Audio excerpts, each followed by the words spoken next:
দেখেন ইত্যাদি অনুষ্ঠানে মারামারি চলছে।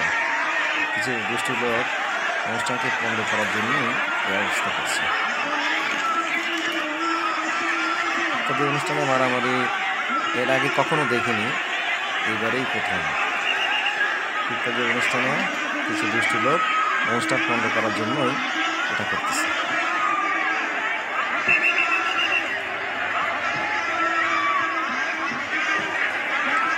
হানিফ সংকেত নিজেই এরা বন্দী করার চেষ্টা করছে, প্রশাসনও ব্যবস্থা নিচ্ছে।